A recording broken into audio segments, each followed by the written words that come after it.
Advanced Fit technology utilizes different textures in the silicone skirt to create a superior seal against the diver's face.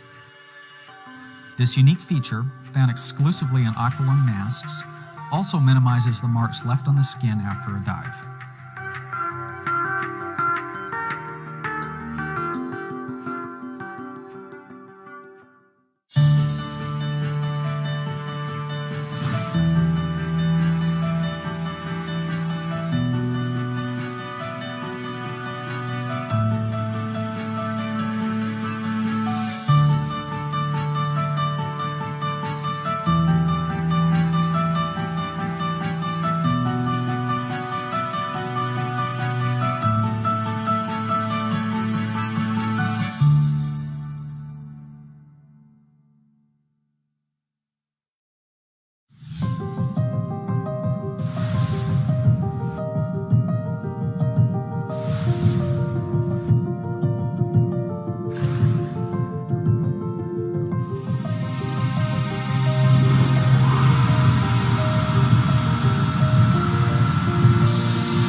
TekDive has more than 20 years of experience in developing and manufacturing wetsuits. We use 100% Yamamoto neoprene with exclusive material license in China. Freediving champion Jessie Liu is our global ambassador. We collaborate closely with international and domestic freediving events. In 2018, TekDive was awarded the title of the most popular domestic brand by ADEX China. We offer a variety of styles and high-quality services. You are welcomed at TekDive.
High Springs, Florida.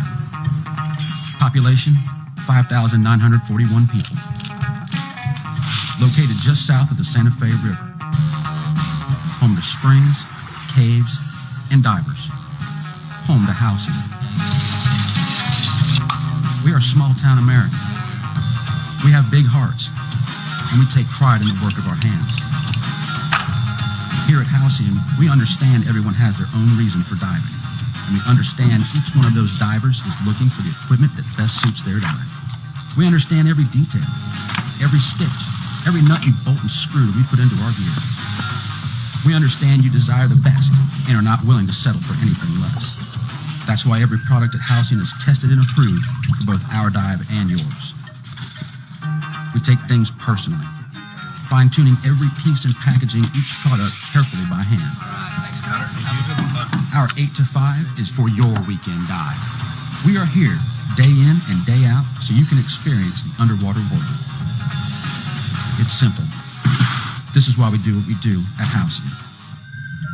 Because, just like you, we understand underwater.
Hi everyone, welcome back to ADEX Pixel Virtual Expo. And today we have with me the man that went diving deep, and he went even deeper, and he got himself a Guinness World Record holder at 332.35 meters. Ahmed Gabr. Ahmed, hi. Hi, Nora. Hi, Nora. How are you? Nice to meet you. I mean, like, it's not my first time in ADEX. It's not the first time in another virtual talk this time. So thank you for having me again. Well, it's always a pleasure to have you, Ahmed, always. We love you in ADEX. You do know, right? I love you too, guys. Thank you. Okay, just a quick introduction of who is Ahmed Gabr. Ahmed Gabr is a Guinness World Record holder with 332.35 meters record. He did this in Egypt, Red Sea, and he is also doing a lot of projects and also activities to promote his title and him being the man that went the deepest through a lot of projects, which he will be sharing with us a little bit later.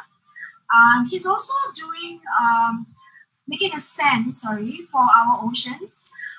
He recently just founded an organization called EVE together with another co-founder, which he will be sharing us a little bit details on that as well. And he also mobilized and organized the world's largest underwater cleanup at some point of time late last year, convening 614 divers together to do this initiative. He's also a technical diving instructor, trainer, and he is back with 20 plus years of experience in sports military diving. He's also an ex-Special Forces officer, a graduate of the U.S. combat diver course, and he has this immense passion for technical diving. As soon as he became a professional dive instructor in 1996. So Ahmed, I think I did you. I hope I did you some justice introducing yourself. Yeah. Let me just go ahead and ask you with the first question. So Ahmed, you are an ex-Special Forces officer before Correct. you became diving. I became a diver, or maybe you were a diver, or maybe professionally as a record holder. Could you tell us a little bit more about that history of Ahmed? Well, I've been like the beginning. I mean, like, I started diving before I joined the military academy in 1994. So I started mainly my diving classes in 1990. So that was quite a long time, and then I continued my professional. I mean, like, I just became like a diver, like as an amateur, and then I decided to be a professional diver just right after I graduated from the military academy. So I continued some classes in my summer holiday or my summer leaves. And then I became like a diving instructor. In 1996. 1997, I started my technical diving career, and since then, I mean, like, I was always wondering how deep the human being can go. I mean, like, I tried to research, I tried to look at several studies, and nothing actually satisfied my curiosity, and then. I decided to start my world record. I mean, like, or I didn't plan a world record, but I wanted just to test my limit first, and then it became like my wish. It evolved to be a world record. And then I had to stop, like in 2011 for some time, or reduce or minimize my training activities due to the Egyptian revolution that happened in 2011. So I had to stop for some time, and then when the situation started to settle down again, I mean, like, I increased my training dives again, and then I did my record dive in on September 18th in 2014.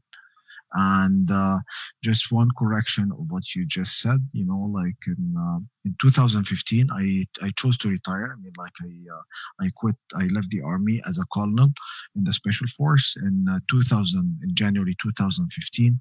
And then I was able in June 2015 to collect 614 divers, and I did the largest underwater cleanup in a single venue, and that was also a third Guinness World Record of myself.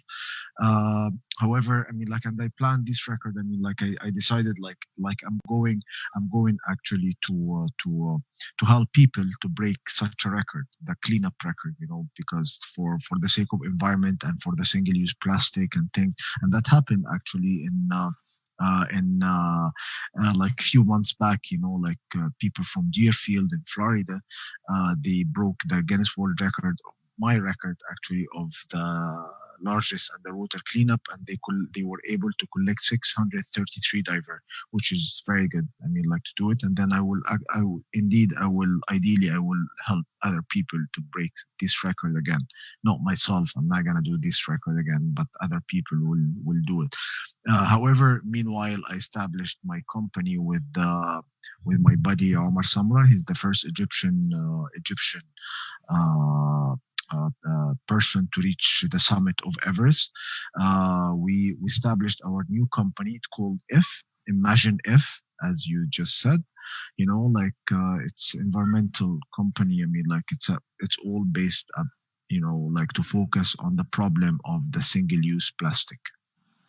And I think this is pretty much matching ADEX philosophy now. That's very brief. Thank you so much for sharing everything. Okay, let's just go back to what do you call this? That period of your life where you are working towards getting to break that record, which was initially set by Pascal Bernabe. Am I right? No, not really. I mean, like, the official record, the two official records before me in the Guinness Book of Record, it was Jean Bennett in 2001. He did 307 meters in 2001, and this is recognized by the Guinness Book of Record. And the other record, I mean, like, the one I broke was Nono Gomez in 2005. He did 318.25 meters, and then he kept it for almost 10 years till I came in 2014 in September, and I did 332.35 meters. Pascal, I heard, like, he did 330 meters. That's what I heard, but unfortunately it wasn't recognized by the Guinness Book of Records. Yes. Okay, so you have always been, like what you mentioned earlier, you always wanted to, you have this sudden, what do you call this, curiosity to go deeper and deeper since way before I think you started diving, right? You were mentioning. Yeah. Yeah. What makes you feel that way? Why would you want to what do you call this, attain that that kind of a challenge for yourself? Because it is quite dangerous, but what makes you want to do it? It's this is what I always say. I mean, like, it's everyone dies, but not everyone is able to live. Like, you gotta find details in everything you're doing in your life. This is expand your comfort zone.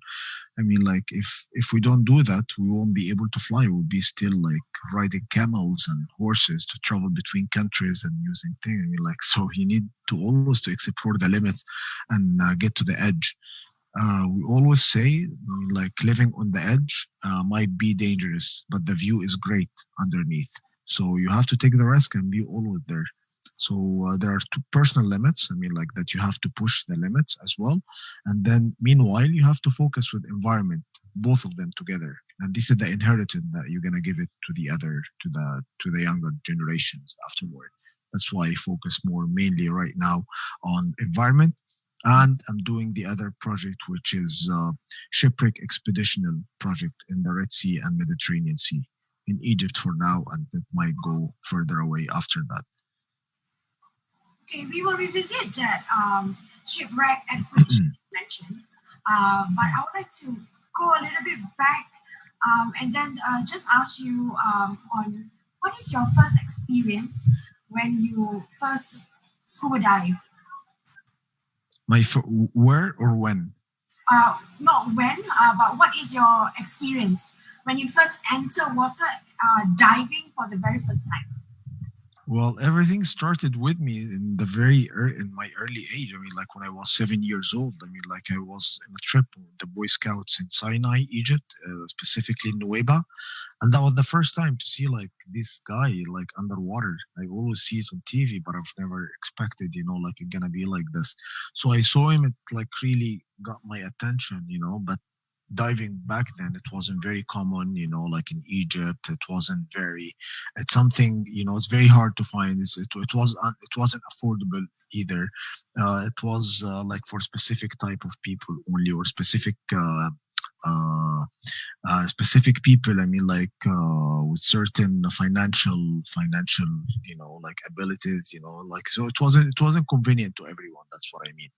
But it was always stuck in my mind, like that I want to do that one day. This is one of the main decision that I wanted to join the military academy. You know, and then when I had the chance in 1990, 1991, actually early 1991, I started. I decided that I'm gonna do that. I mean, like it was a prize from my father. He gave me this opportunity to try diving afterward. You were a scout when you were younger. Okay, Yeah. all right. Ahmed, when when you're young, you have that vision, you have the dream of wanting to be closer to the ocean. I mean, you are closer to the ocean with the Nile River itself. But you wanted to be a diver. Is this something that you have planned when you were younger to want to do this, or is it something that is building up as you grow older and this is what you want to attain in life? Well, I mean, like this is something that you feel it. I mean, like I'm always an athlete. I mean, like water athlete. I mean, like I always used to be a swimmer and water polo. Like water polo play that in teams. Like, so it was always stuck in my mind. Like this is a huge part of the world, or like this is the main part of the world. Land is a minor part of the world. Like, so exploring the unknown, like I think it needs, this is a parallel world, this is another parallel world. Like we have the space, we have the land, and we have the water. Like I think what's explored on earth and on land, what I mean, and what explored on the skies, like is much more than we explored the depths, the ocean and the seas. So now that we have a good idea of what and who Ahmed is, right, as a person before he's a record holder, maybe you can tell us a little bit more about your journey and your challenges when you are about to uh, do that record holder um, dive. Um, what? How long does it take for you to prepare? What are your what do you call this requirements that is needed out of you as a person, and also what are the, maybe you can tell us a little bit more about the training that you need to go through, that people ask you to do it because it is after all a big feat and it's not easy. Perhaps you can share with us a little bit more on that bit. Well, I mean, like this is the thing. I mean, like why there is always another mountain to climb when you finish climbing the first mountain. So it's always, I mean, like you always see something different and something else you have to do after that. I mean, like, so it took me 6 years to prepare for such a record. It took me 2 years first, up front, like to see can I actually do it, or I think I can do it. And so it just like, and I have to be like completely or mentally stable to respond to this question, like normally. I mean, like because I mean, like if anything took you away from the stable mindset, you might pay your life as a price for your decision. And this is what happened before. I mean, like a lot of death happened after me. Like the last one, it was just few months back.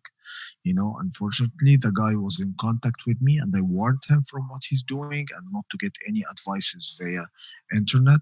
But apparently, he didn't listen to that. So and then few like 2 months after, or 2 months later, I heard like he just died in Lake Garda in Italy. Uh, so you have to be very focused on what you need. So you have to connect your abilities and your targets and what you want to do after. And the thing after is that you need as well to do to do the preparation or the acceptance of the record. So the preparation for me, it took, as I told you, I mean, like a few years. Like mental preparation and physical preparation. Mental preparation, it was the game here. Like physical preparation, it wasn't a problem because my job as an army officer in the special force, so I had no problem with that. Like regarding to running, I had to reduce the physical activity to relieve my muscles and my joints, and my the mental preparation was the game in here.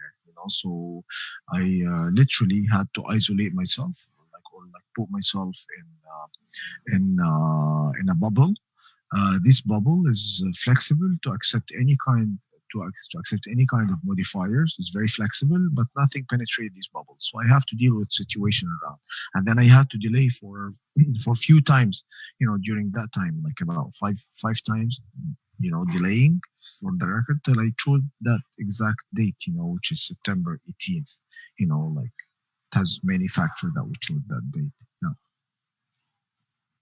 So, what was And it? of course, I mean, like before missing that as well, I mean, like it's my main. I mean, like I had to mention my main sponsor as well. Which is the National Bank of Egypt. Like they sponsored me back. I mean, like I had few sponsors. Like back then, but my main sponsors as well on this. Like on my main event was the National Bank of Egypt, and later on they sponsored me as a person. Till now, they are sponsoring me, and they're sponsoring the movie which is coming. And the movie is shot by Didier Noiro. He's an Emmy winner. And then, as I told you just before we become live, like we go live. So I had. My cameraman and the producer's cameraman is Didier Noiro. He's an Emmy winner of the Blue Planet, and he was Jacques-Yves Cousteau's cameraman for 12 years. And the director is Matthias Zentner. We just couple of days ago, we just signed the contract of the movie that supposedly is coming very soon, hopefully in like few months. Like you're gonna be there. So that film that you'll be doing will be making its world premiere sometime this year, or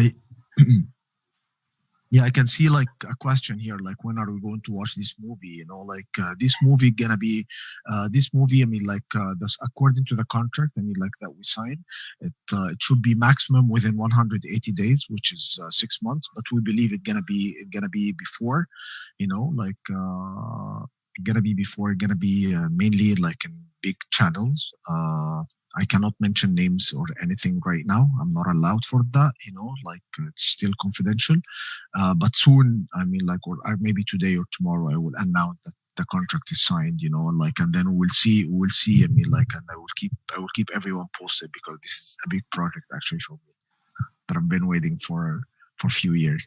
These people were shooting with me like like couple of years before the record, and they're still shooting till and then they're gonna keep shooting till like the next couple of months. do you have any video snippets that you can share with the audiences? Unfortunately, don't. Right now. I'm not well prepared, honestly, for to show something that I have to. I have to get back to my. It's confidential everything right now, and it's quite. It's a little bit sensitive, like to expose or to show something. I have to get back to them. Maybe in my next talk, I might get the proper approval from them.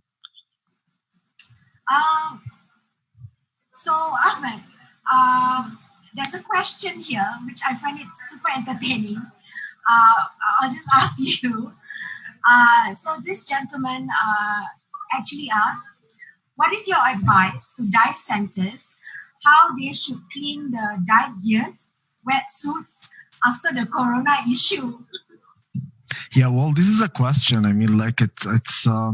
I believe. I mean, like it's. uh I mean, like there's. I think I did disinfectant. I mean, like disinfecting things.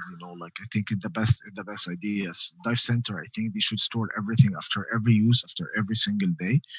They should use like disinfectant.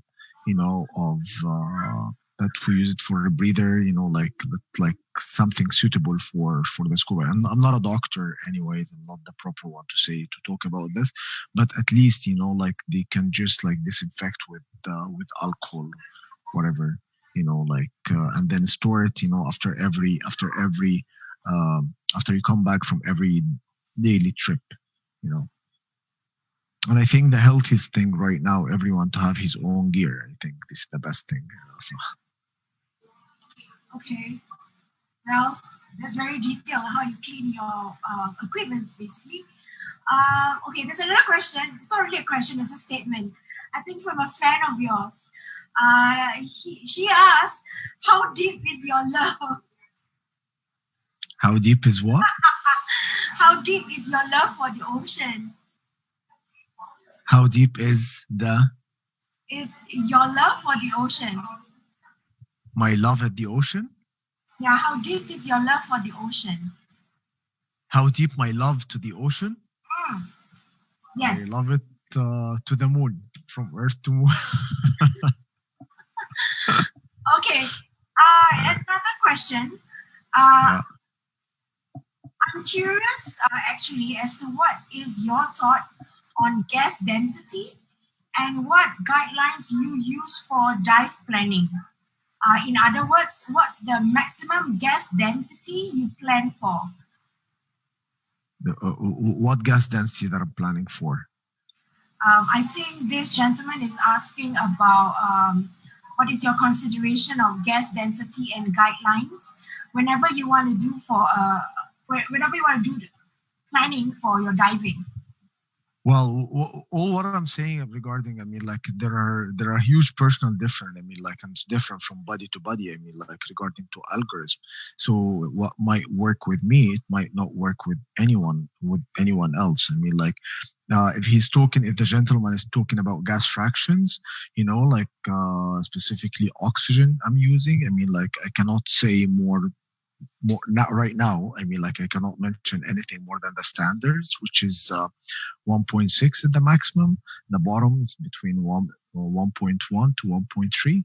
I mean, like, and for the whole dive 1.6. I mean, like, there's, like, it can be differences from person to person, like algorithm as well, ingredient factors, like there are too many things and too many factors before I decide on each of every dive and who am I diving with as well. Okay. So Ahmed, you aside from your challenge of wanting to do, I mean, you already done the record breaking challenge, and the next one that you're working on is of course the film, and then there's another factor where you want to focus on the environment sector, and you're working on it, um, and then you are going to do a little bit more focus on shipwreck, right? You mentioned earlier. Could you maybe tell us a little bit more about this shipwreck project that you're working on? Well, I believe like we have a lot of like underwater museum. It's unexplored, especially in Egypt. We have Egypt went through a lot. Like in the entire history. So we had wrecks, like mainly, and then simply wrecks because you can see what happened between countries, so it can be like a reference, in history as well. So for example, like lately, they discovered, like a whole town in Alexandria, in the Mediterranean. And there are actually few campaigns, like 4 campaigns, are working on this expedition in Alexandria, with the underwater antiquity department in Egypt, and as well they discovered another town in the River Nile in Aswan, and in Egypt, here we have like a lot of shipwrecks from Roman time, Pharaoh's time, and World War I, World War II, French campaign, English campaign. Like so, and that considered monument, because it already passed 100 years on these monuments. So I think we need to focus more how to preserve it, how to protect it as well, from that, because it can be broken. Like Cecil Gorm, for example, it's in World War. This is one of the most famous shipwrecks. We have a lot like Cecil Gorm in deeper depths. So I like, like to explore. And I explored one already, going to be announced very soon. I discovered one, and then I heard about few of them. However, like this situation that happened with COVID-19, like so it stopped me from continuing. However, I'm going. This is my plan, and this project is going to be documented. Documented in series. Going to be filmed and documented in series, and going to be also sponsored. Hopefully, in discussion with the National Bank of Egypt again. Like to sponsor this project. Yeah. Sounds exciting, Ahmed. Well, Egypt itself, it's I don't know, a land of antiquity, and there's a lot of history behind it. And to actually see expeditions being focusing on shipwreck and also to retrospect of what actually happened underwater, I think that's amazing. Aside from Egypt, any other areas that you have been invited to dive and explore? If I'm not wrong, you did went to Saudi. Um, True. any sharings on that particular one? It's still, yes. I've been to Saudi. I've been invited, in a consultancy project in Saudi. So it's done. And we're studying another one as well in Saudi, in a different part of Saudi. It has a lot of history in there, as well. Still, the project, like still confidential, so I cannot give a lot about it. So I have to get back to the company again, like to know what I can share regarding to this project. Yeah, but yes. Like Saudi is on the other side, in the Red Sea of Egypt, and it's amazing diving in there. Like it, I recognize when I was there, like a lot of ancient anchors and shipwrecks, and like I think if we dig more in that, and the area is quite virgin, so I believe like if we dig more in that, so we'll find something stunning. I believe. So everything that you dive right now will be converted to some kind of documentary. That is the aim at the moment, is it? It's I'm trying to see what's new. Like, and this is, like, again, why do we climb the mountain? Because there is always a mountain. So once you get everything ready, like I give it to someone else. Like, and then it's not new anymore. What actually provoked me is like something what's new. Like what's next? What can provoke the instinct of searching and looking, like the discovery, expedition. That's what I like. And I think any new expedition or any new discovery, it should be documented properly, so it can be like the line or the thread. Like, so it can be drive or provoke another person, like more specialized person to discover more. This is how the world is based on. So everything is based like this. So, is there? You spend a whole lot of your time in the Middle East. Let's say for the ADEX community who are interested to go and explore diving in the Middle Eastern region. any tips or any dive sites that you would definitely recommend? In Egypt, you mean, or? Maybe around the whole Middle Eastern area. It doesn't have to be solely Egypt. Well, it's mainly I like Egypt, of course. You know, like it has a stunning water. You know, like in here. I mean, like that's why I decided to have my world record in here. So regarding to temperature, marine life, you know, Saudi. You know, the other side is beautiful, virgin, untouched. You know, like you're the first man there, or the first person in some places. You know, they have the standards, they have everything, you know, so they have the water, good water, you know, coral reefs, you know, like history as well underwater. uh, I heard a lot about, I mean, like I tried ice diving, which is beautiful as well, you know, like in Russia. So, and I heard about, and that was my next plan or my next target. I just came from Moscow and from Vladivostok in Russia, you know, like in last February, and that was my last trip, you know, like, and then I heard about Baikal Lake under the ice, you know, like it's a 1 meter ice and you can see through this 1 meter ice, you know, the surface. So that was a plan to go for Baikal Lake, and I might join my friend Ben Remanent, you know, for for cave diving as well in Thailand, you know, and of course the caves in Mexico. So you're going to Koh Tao and visit Ben?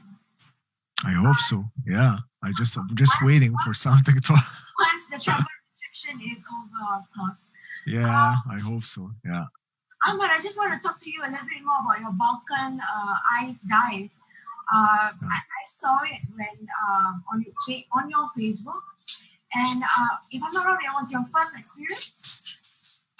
No, I did. That was my second. That was my second time. You know, like to dive under the ice. The first time I was in last year, 2019.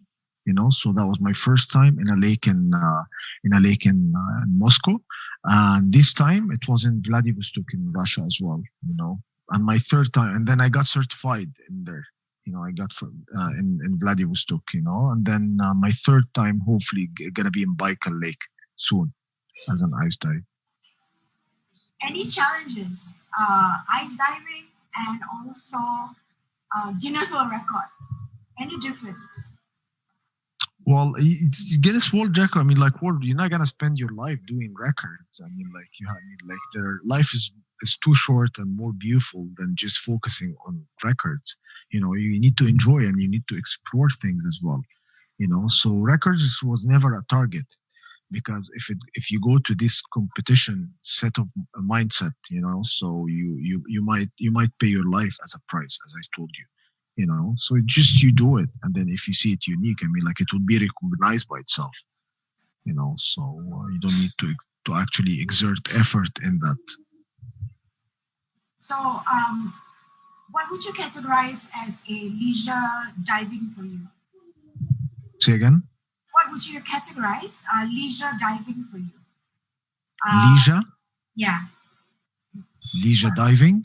Yes, that's right. Where you dive to enjoy and not without having any target to meet.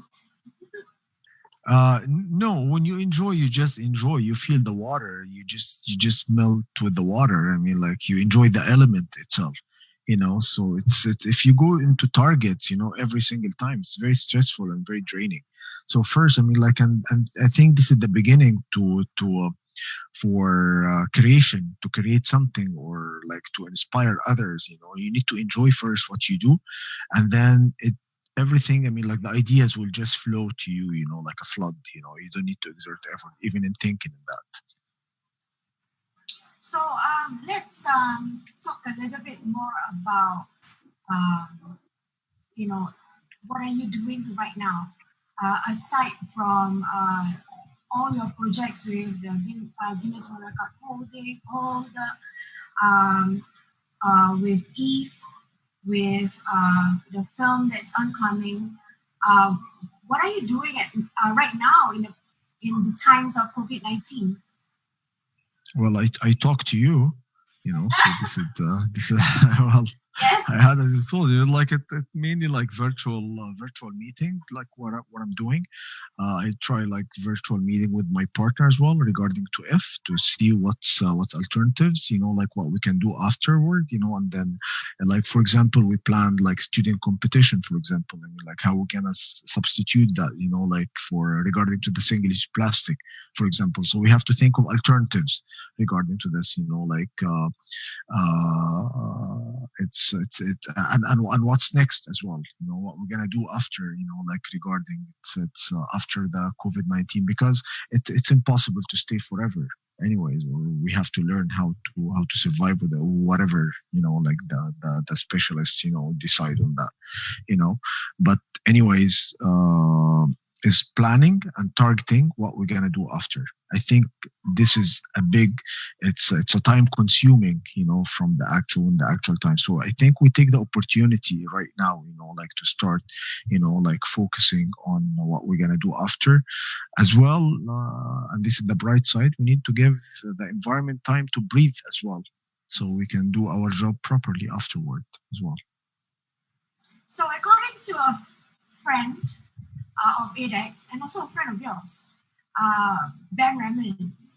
So Ben Yeah, actually Ben. shared that you're quite an athlete yourself, and you like to wake up really early in the morning to Yeah. torture yourself with rigorous exercises. Is that true? Yeah. I do that. I do that a lot. Yeah, it's a habit. I just keep it. Yeah, yeah, Okay. yeah. All right. So maybe let's just talk a little bit more about Eve. I know that Eve has been a planning that you had with your team and your partner for a while now, and then we are hoping to see really exciting stuff coming up from Eve. Um, Maybe you can share with us a little bit more. Like just though you did share snippets, but perhaps you can share with us a broader picture of what one could expect. It's all about the single-use plastic, as I told you, or as I mentioned. Um, what I see us now, I mean, like that we started like the planning, like we're gonna start the launch episode. I mean, like it's mainly awareness episode, especially for the younger generations. So you're gonna see it soon. If you, of course, you're following me on Facebook and on my social media and Instagram as well. So you're gonna see the launch episode coming very soon. Like within a week or two.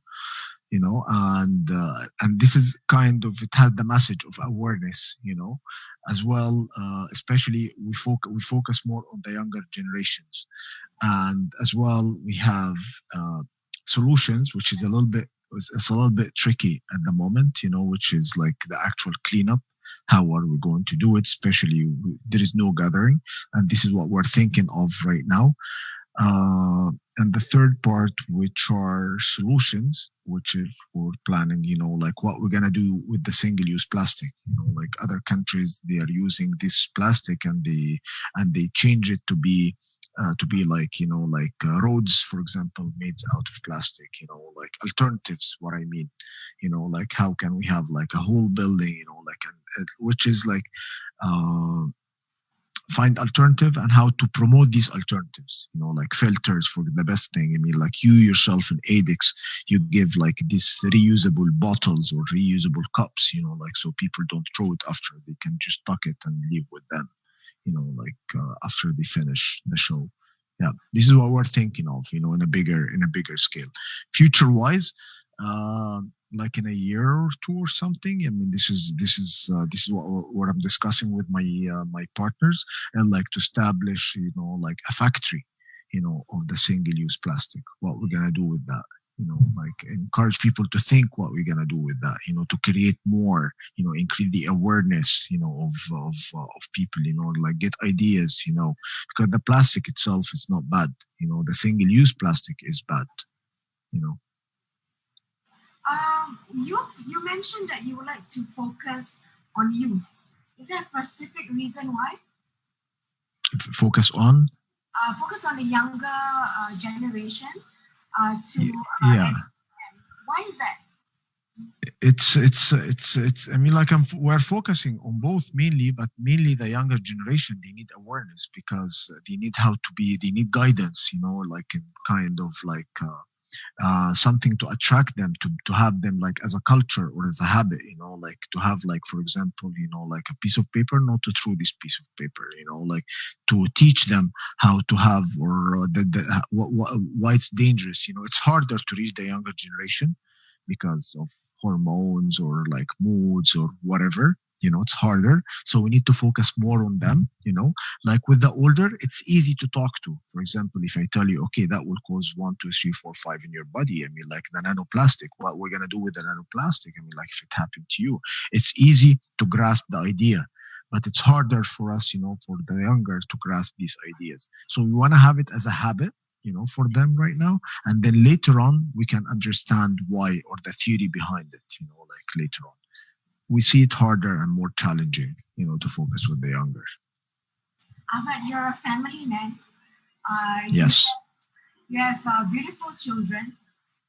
Yes. Could that be one of your motivation to want to start TekDiving? And also, I know, if I'm not wrong, you have a daughter and also a son, right? Yeah. Yeah. Will you be encouraging them to enter and be a part of the diving industry?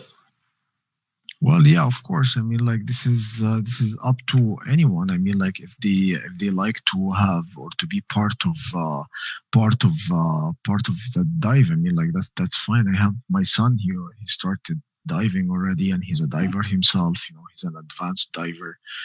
So he just need to focus on that right now. I mean, like he's into it. And like very soon he will manage my social media stuff. So. Yeah, the younger generations are really good at social media, I must say. Yeah, they are. So my next question would be, it is a diving platform. As a technical diving instructor yourself,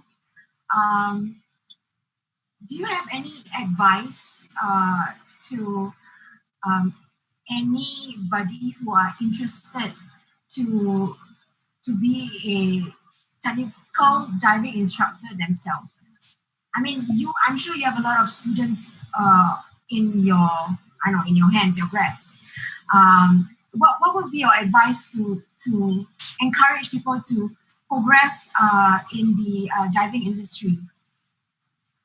It's well, mainly is like the self-awareness to environment, because this is what you are going to inherit. I mean, like this is what you are going to leave to the younger generation. So mainly environment, and that's number one. Number two, like self-control. I mean, like, or controlling ego. Like and you see it very common right now. I mean, like the ego of a lot of instructors is very high.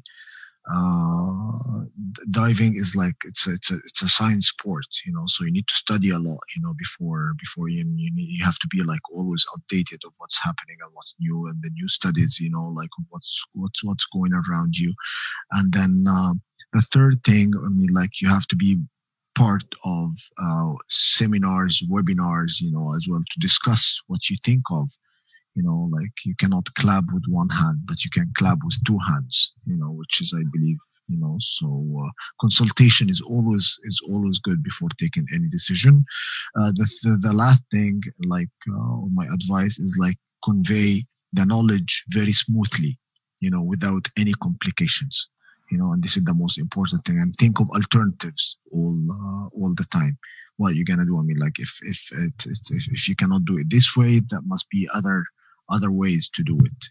That's what I believe in, as well. Considering the age category that you are teaching or that you are talking. Consider the age category and the background as well, which is very important in teaching. Yeah. So let's say if one of your students wants to attempt to break the Guinness World Record all by yourself, what would be your advice to your student? That's a very tricky question, because it's the world record. I mean, like there is no advising in world record. As I mentioned at the beginning of my talk today, I mean, like the world record. I mean, like it's personal from different to person, from one to from. I mean, like the algorithm, the gases, and everything. So what applies on me, it doesn't have to be applied on everyone. That's why we're keeping the plan and the gas selection. It made like in a very low profile, because it made according to my body, not to any other person. And like, so it can be different from person to person. And it's very dangerous to share it as well. So that's why we cannot share it. However, we promised ourselves, we teach, me and the team, like, is to teach the methodology of how to teach or how to reach the world record. The idea, how did we think about it? How can the knowledge itself, but the exact gases and exact profile, we cannot give it. It's quite dangerous though, and then we don't want to take the risk of sharing that with other people. However, if someone is serious about it, I can definitely share some of what I know. If it's a serious attempt.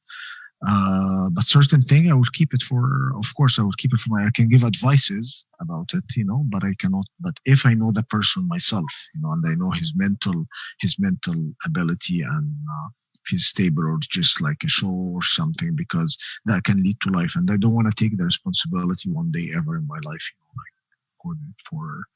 to risk someone's life, or I don't want to be the reason for someone's death.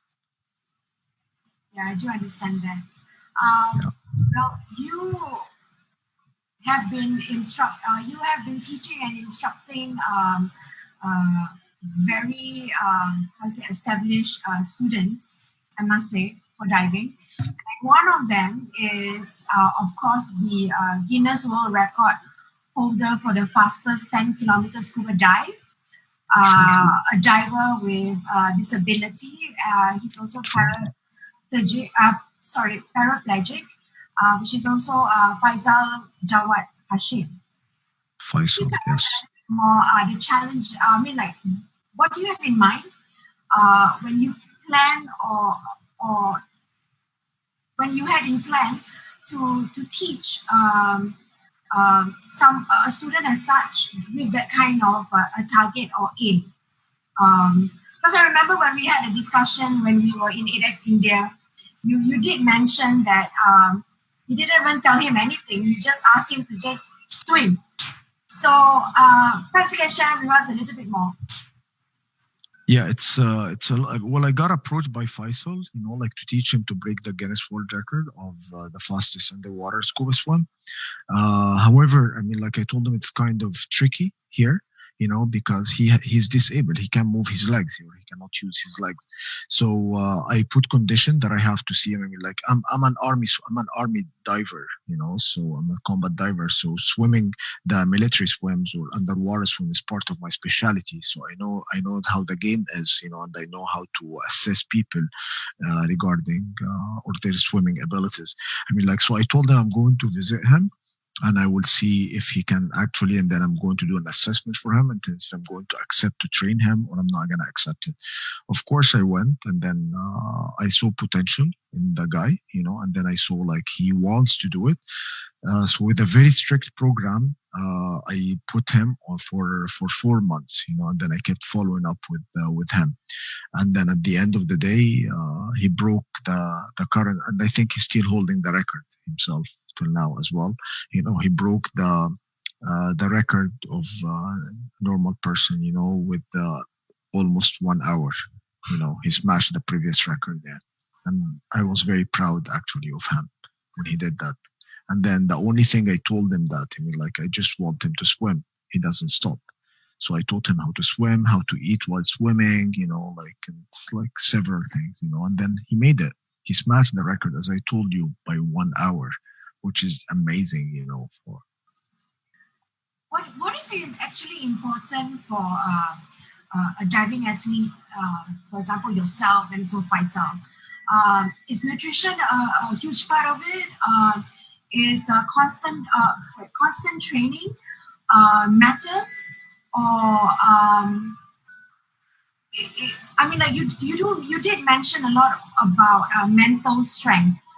Perhaps you can tell us a little bit more about what actually shapes a good diving athlete. Well, it's if we're talking about like you're talking about too many factors here. Of course, I mean like all of these factors affects diving. First of all, you're talking about nutrition. It's very important to have like kind of balanced diet. Like during I mean like as a habit. That's number one. You have to keep very good physical condition. You have to work out. Like as Ben told you, Ben Reminence, he told you. I mean, like I'm a very hardcore athlete. I mean, like I wake up in the morning. Yes, I put myself in a very strict program. And then I like it anyways. I mean, like away from doesn't have any agenda behind it, and as well like practicing in the water, which is very important. The third thing that you're asking is the mental acceptance and preparation, which I talked before. The only thing I mean like that you need to monitor it, or you need to practice more, is breathing exercise. You need to monitor any change in your breathing. It might not be very noticeable in the shallower depth, but in deeper depth, so like, yes, of course, it might change the whole chemistry of your body. So you have to be aware, and then you have to practice more your breathing exercise, how to stay calm all the time. You sound like a very rational man, and you have no fear. Is that your mantra? That's not correct. I mean, like it's rational, maybe yes, but no fear. I disagree with you. Everyone has fear. I mean, like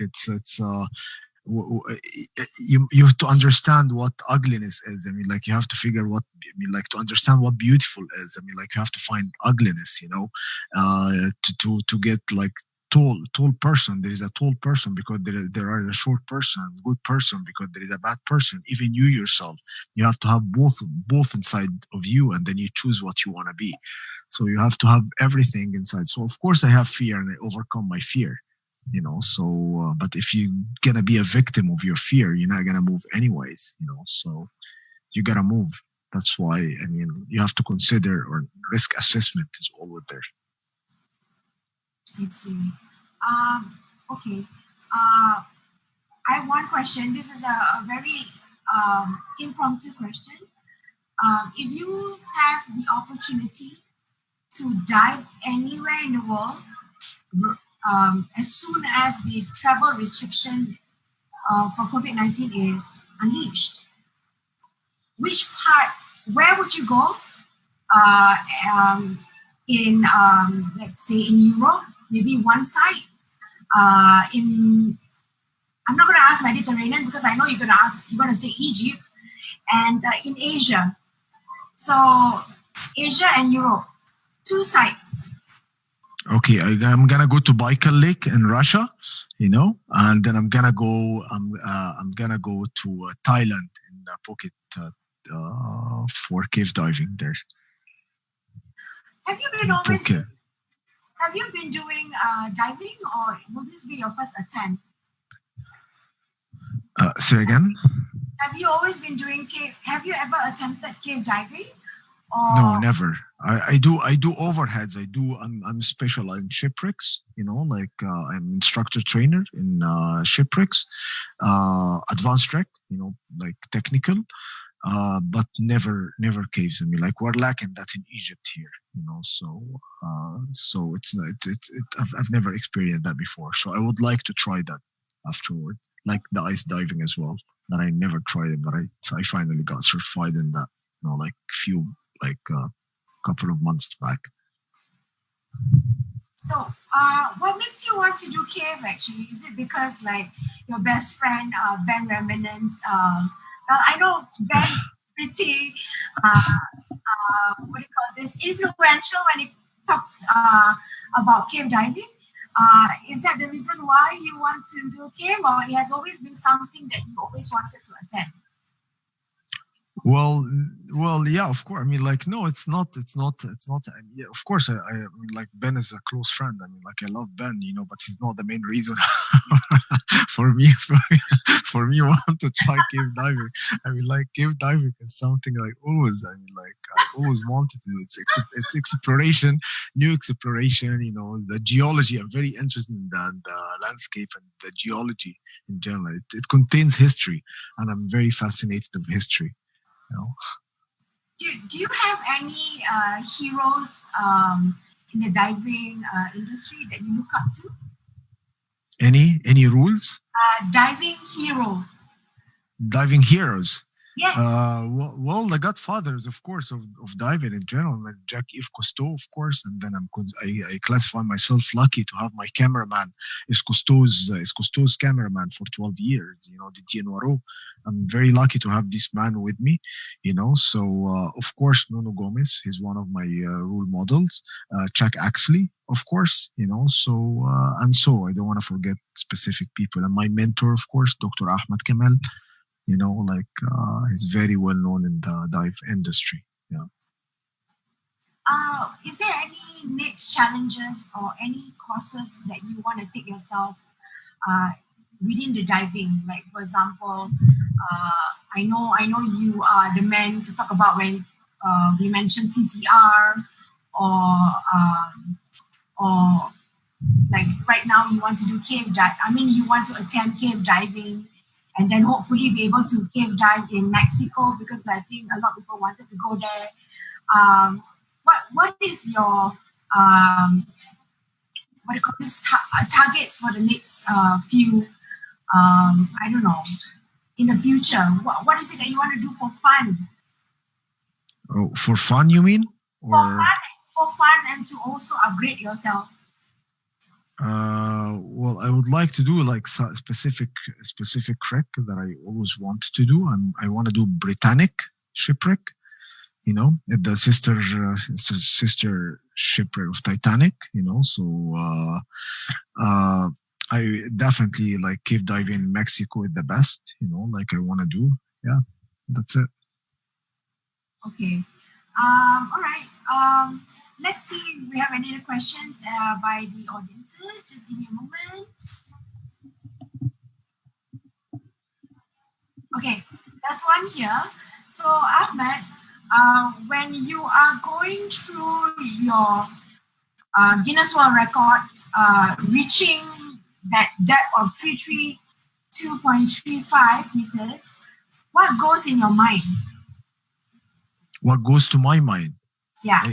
I think I lost contact with you. I mean, like. Yeah. Just a second. Yeah. Can you hear me now? Yeah. Yes, you're good. Yeah, I'm back. Yeah. All right.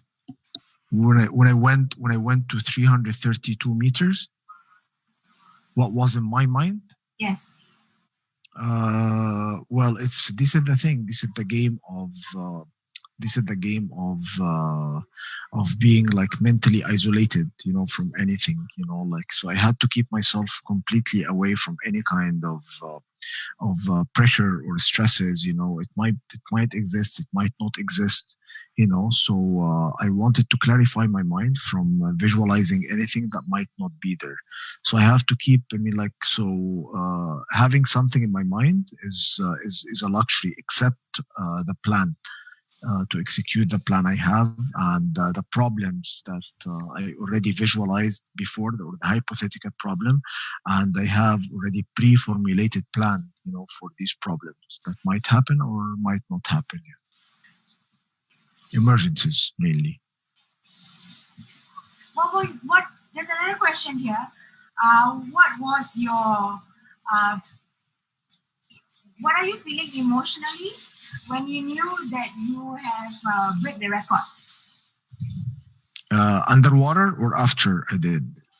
Maybe you can share with us both, underwater and also when you're on the boat. Under the water, no, nothing. So I had to keep, because I wasn't sure. When I get the record, I'm gonna surface alive or not. So, and then plus the mental confusion I had back then, like during my ascent time, which it took me 13 hours, 50 minutes to go back to the surface. So I have to stay calm completely, like to monitor every single change in my body. And when I reached the surface, it took me a few days as well to grasp the idea, because I wasn't 100% okay, and I was under supervision of the medical team. But of course, I was happy, and didn't expect people started to know what I did, especially back then. I was serving still in the army, and then we were not allowed to be exposed to the media or to other people, and then I started to feel it more after I quit the army. Like that was like 3 months after my record, because I did my record in September, and September 2014, and I quit the army in January 2015. What was the emotions that you get when you're back home with your family? Well, again, I mean, like it wasn't easy, because I had to be like. It took me a few days, because I haven't gone directly. I mean, like I was under supervision, medical supervision for some time. Of course, there is happiness. I mean, like some of them, they grasp the idea that I did it. Some of them, yeah, whatever. Like they're not keen. Yeah. So. Okay. What was your? This is a question. When you first met your children after the challenge, what was the reaction that you get from your children, and also what were you feeling mentally at the point of time? It was my son, like my son was jumping, my son was jumping on the boats, like I got him, I hugged him. I mean, like this is the first thing, so and that affected my joints a little bit. I think I got bent, in my joints a little bit, and I carried him just right after, and he was insisting to carry the Guinness, because the judge of Guinness World Record, he was there, on the spot to award me with the certificate. And then he just gave me the certificate, and then he was insisting to hold the certificate, so he had the certificate. He has a lot of picture with it, but I had to leave him anyways, and then I have to be with the doctors, for a few days just right after. I think I got affected, like from my body, my back, my skin. This is another question. If you can turn back time, what are the changes that you can do with the whole experience? With my record experience, you mean? Yes, that's right. Yeah. What I could have changed? Yeah. Nothing really. Nothing. Like I would have expanded the team more. I would have got like more team members. It would have been like more effective. But however, everything I think went very smoothly and perfect in a very professional way. I mean, like with the team and with my sponsors, everything. So even like we got problems, a little bit as well with the permit. The National Bank of Egypt, I mean, like with they finished everything, like, so everything went very smoothly that day. Okay. I think we're almost close to the session, to the end of the session. Ahmed, thank you for joining us all the way from Egypt. And I know it's Ramadan period as well. So I hope you're having a good Ramadan Kareem over at your end. Just one last question that I would like to just invite you, if you have any words of advice to the ADEX community and ADEX divers in ADEX actually, that you would like to share and tell everyone.